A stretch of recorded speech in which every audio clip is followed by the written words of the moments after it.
of Army Staff, Lieutenant General Olufemi Oloyede, has assured of the Army's commitment to collaborating with citizens in the war against insecurity and terrorism. Oloyede made this known during a special Salah luncheon organized for troops of Subsector 6 under Operation Fasanyama in Fatika, Gwer local government area of Kaduna State. Our correspondent Joshua Imari brings us this report.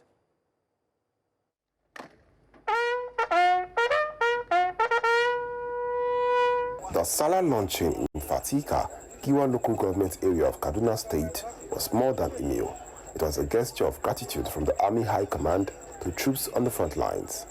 Soldiers under Subsector 6 of Operation Fasanyama were tasked to remain resilient as they combat banditry and insurgency in the region. As the commander of one division, I will continue to do everything possible to ensure a safer environment under my watch. I also want to urge the troops not to rest on their oars, but to redouble their efforts to ensure that there is no safe place remaining for any extreme violent insurgent within this environment. Representing the Chief of Army Staff, the Chief of Logistics, Major General Erema Kerejola, lauded the troops' professionalism and dedication, assuring them of ongoing support and improved welfare. This is also to identify with the locals, to assure them that we are here to protect them and that we will not rest on our oars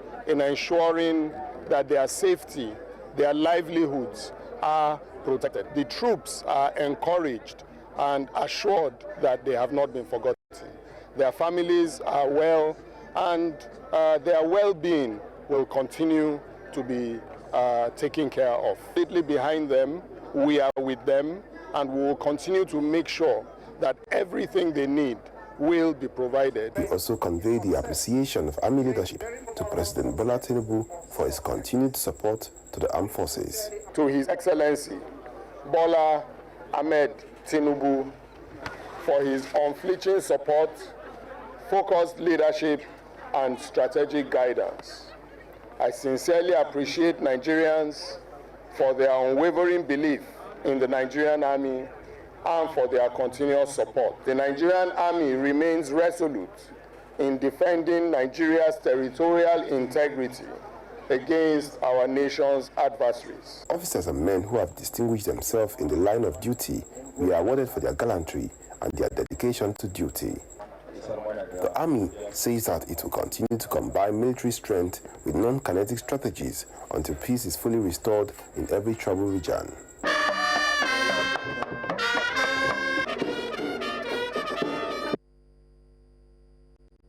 Gunmen recently stormed Tse-Antswam in Gwer West local government area and Edikwu-Ankpali in Apa local government area, killing at least 33 people. An attack survivors describe as a night of horror, with villagers fleeing into the bush or jumping into wells to escape the onslaught. The violence reportedly carried out by armed militias and suspected herdsmen has raised concerns with renewed calls for urgent government intervention that will bring an end to endless killings. The question remains, why does this cycle of bloodshed continue, and what is being done to stop it? Well, to help us understand the deeper context behind these recurring attacks, we're joined by Professor Patrick Ukase, a former head of History and International Relations Department at Kogi State University, Ayimba.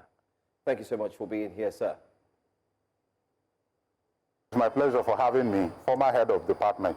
Absolutely, former head of department. All right, let's start off with these attacks. You have been definitely talking about it, whether you like it or not, when it comes to history. You do understand the history of the people right from when it was peaceful and now that is not so peaceful. Could you shed more light on what possibly is the problem and why these reoccurring attacks? Well, if you look at the history of intergroup relations, quite often, most often it is peaceful, and there are instances of conflictual relationship. With respect to the conflict, like you like to put it in Benue, between the farmer and the herder, you recall that we've had a very, very peaceful relationship, farmers and the herders in Benue State for well over close to 100 years. We used to have a situation whereby herders will come all the way from the northern part of the country down towards the south for the purpose of carrying out their herding activities. But by the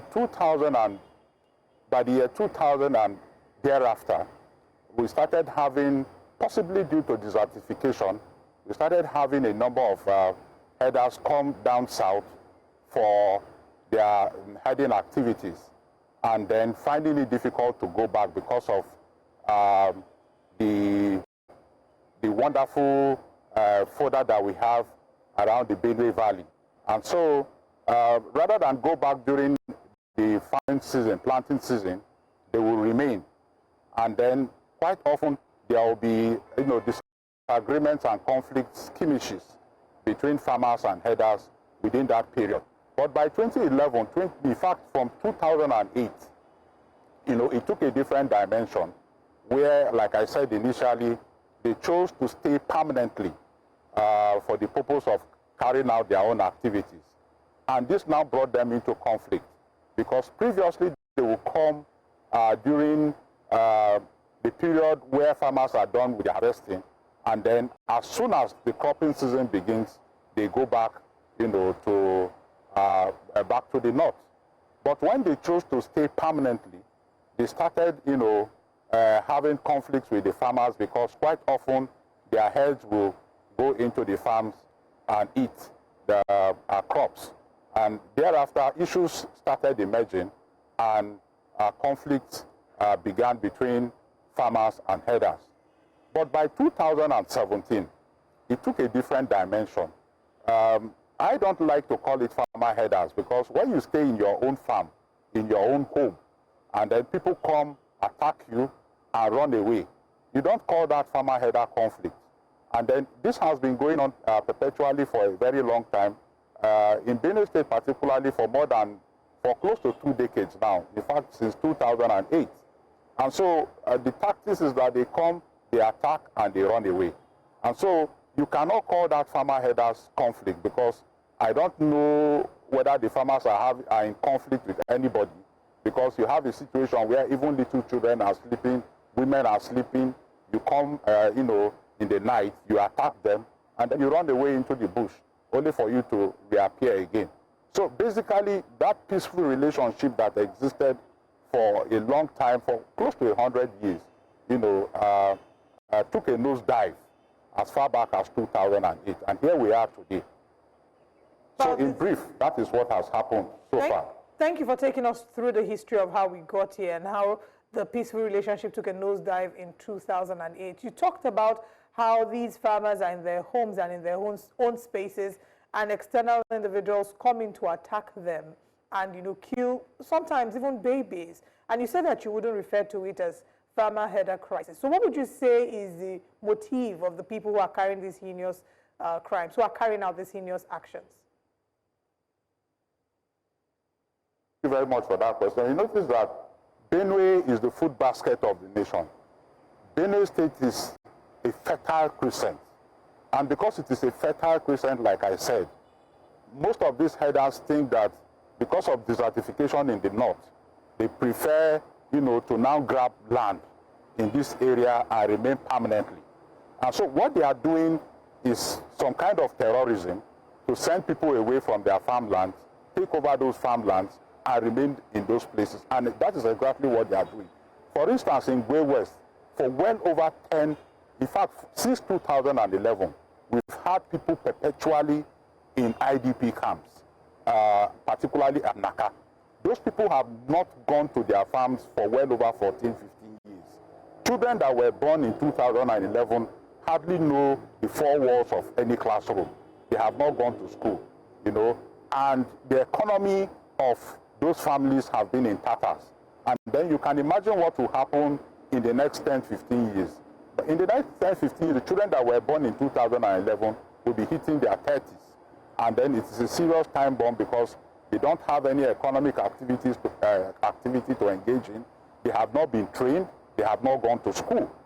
And so this is really worrisome, and I think there is need for government to take urgent steps in addressing this issue.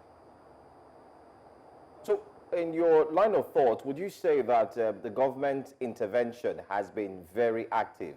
Or would you say that there's a shortfall when it comes to government taking charge and ensuring that solutions are indeed met to ensure that these things do not reoccur again? Let's get your thoughts on that.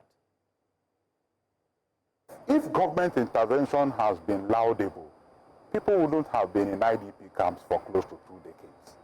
That people are in IDP camps for 2 decades means that government has not been able to do enough. The synergy that we should see between the local, state, and federal government is not there. Security, in my opinion, is a tripartite arrangement. The local government have a responsibility, the state government has a responsibility, and of course the federal government. And they need to work in harmony to be able to achieve results. But you agree with me that we don't even have local governments in Nigeria. Just yesterday I had a conversation where I was talking about the role that local governments can play in our security efforts. But then we don't have local governments. You know with me that we are still talking about trying to have autonomy for local governments in the country. And so local governments are the first steps towards ensuring that you have security. Local government chairmen and of course the community understand the environment. But then we don't have local governments in Nigeria. They have collapsed completely. And then you are now left with the state and federal government to tackle security. And so since 2011, what we've had is quite often knee-jerk reactions from government. Once they attack, security men are asked to come. They do 1 or 2 things, they move, and after a while, and these terrorists and these terrorists, they know the way our military, our security operatives work. And so once it happens, security is moved to that area. Once it is, there is some kind of relative peace, you find that the security men will leave and they come back and attack. So that synergy, that synergy that you should see between the local government, state, and federal government is not there. And so I think that government will need to be more serious. Government needs to be more, because the responsibility of government is to protect lives and property. We are talking about 2 years of the present administration and 26 years of democracy. Whatever we may have done, if people cannot sleep with their eyes closed, it's as good as we have not been able to achieve anything. Because what is much more fundamental and critical is ability for people to sleep with their eyes closed. Lives and property must be protected. If we have not achieved that 26 years into our democracy, it means that we have not done much. Irony that we speak of 26 years of Nigeria's democracy, but you're telling us here that there are people who have been in these IDP camps for 2 decades. That's for the majority of our democracy. We'll come to, I want you to share with us the prolonged crisis and the effects, what this prolonged crisis has caused. I know earlier you mentioned about students who haven't been in school, people who have lived in IDP camps for 2 decades. But can you share with us, how this has affected local livelihood, food production in Benue, and the broader economic and security landscape in the Middle Belt? You've said it all. I said Benue State is the food basket of the nation. It's a fertile crescent. Well over 10, 12 local governments are under siege. I will give you an example. There is a place called Sankara in Benue State. That is where yams are produced. In the entire West Africa, that is where the highest number of yams are produced. In the last 5-6 years, those people have not been able to go to farm. And so you can imagine the implication on yam production in the country. And then if you come to Gwer West, my own local government, it is where we produce, rice heavily. In the past 11, 12, 13 years, those people have not been able to go to farm. So it's not only affecting the economy of the state, it's affecting the economy of the country and also impacting negatively on the economy of those families. Like I mentioned, a number of those children have not gone to school. Families have been in IDP camps. It is difficult to even survive under such environment. In Naka, in fact, in Gwer West, the entire 15 council wards are under siege. The only place where you can find people staying right now in Gwer West is Naka, the local government headquarters. And even Naka was attacked a week ago. So it tells you, the situation that the people are facing. And then because the local government headquarters is under pressure due to the influx of IDPs, there is scarcity of water, there is basic amenities are lacking. There are no hospital facilities to even take care of the IDPs. So we are in a dire situation, and I think there is need for urgent attention to be taken. Just last week, the Chief of Army Staff was in Benue State. Newspapers reported that he has relocated to Benue State, only for me to hear the next day that he has left. So I wouldn't know the strategies they intend to deploy at this critical point in time.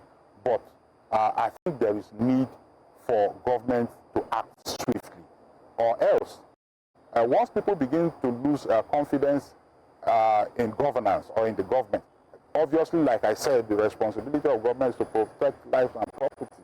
And so when government is unable to do that, people will resort to self-help.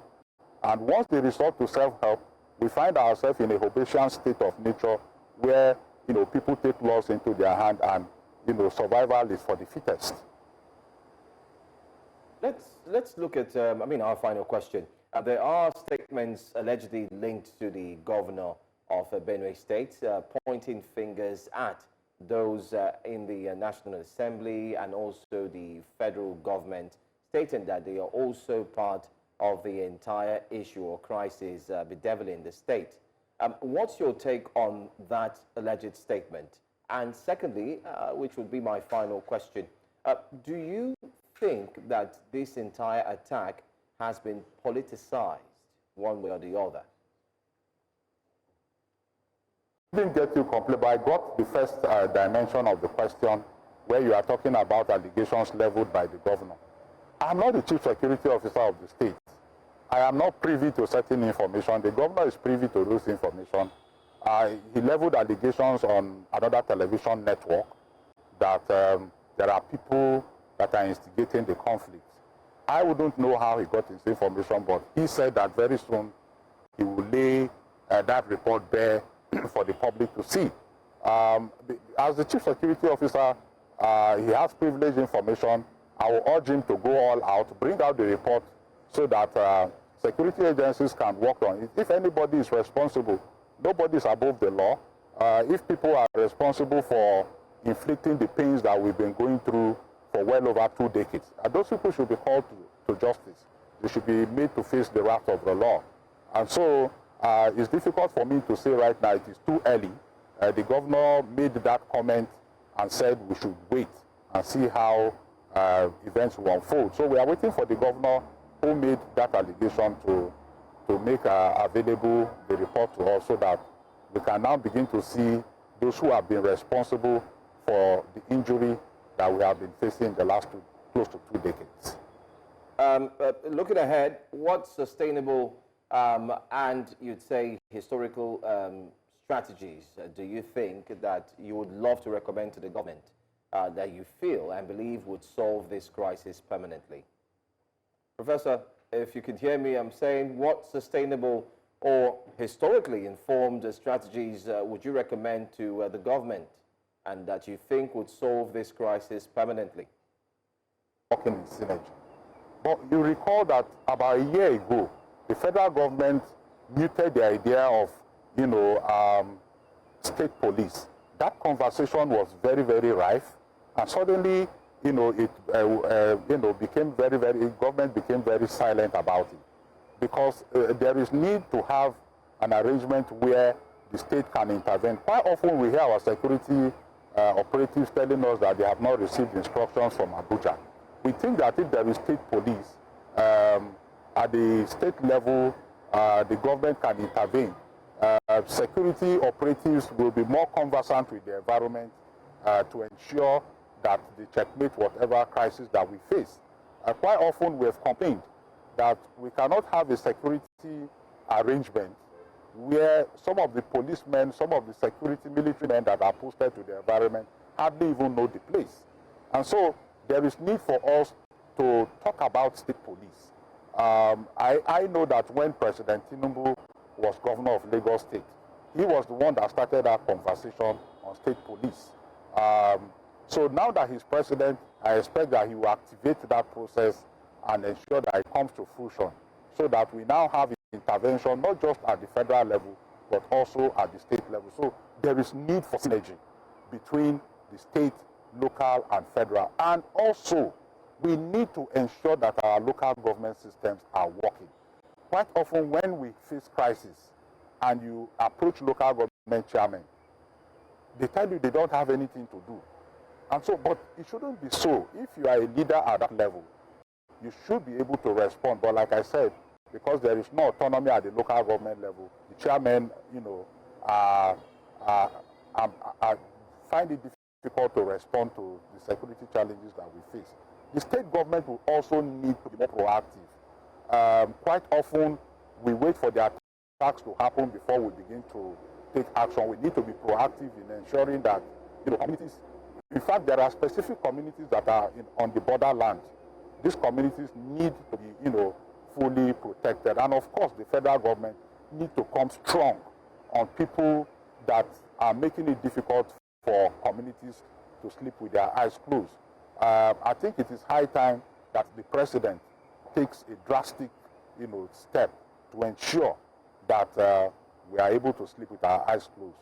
Or else, like I said initially, whatever achievements we may have recorded in the last 26 years of our democracy, and whatever achievements we may have recorded in the last 2 years of this current administration, all will come to nothing if people are not secured, especially in the 21st century. We can deploy technology, we can deploy everything we have in our arsenal to make sure that we, confront these terrorists. People cannot be more powerful than the state. We talk about the state having instruments of coercion, controlling instruments of coercion. It cannot be the reverse. Once it is the reverse, it means that there is a problem already. Thank you. Professor Patrick Ukase, thank you so much for your time with us this morning. Well, we certainly want things to be better for the people, for Nigerians. People of Benue State definitely deserve better quality of life and being able to go to bed and wake up without fear. Thank you so much for joining us and lending your voice to this conversation.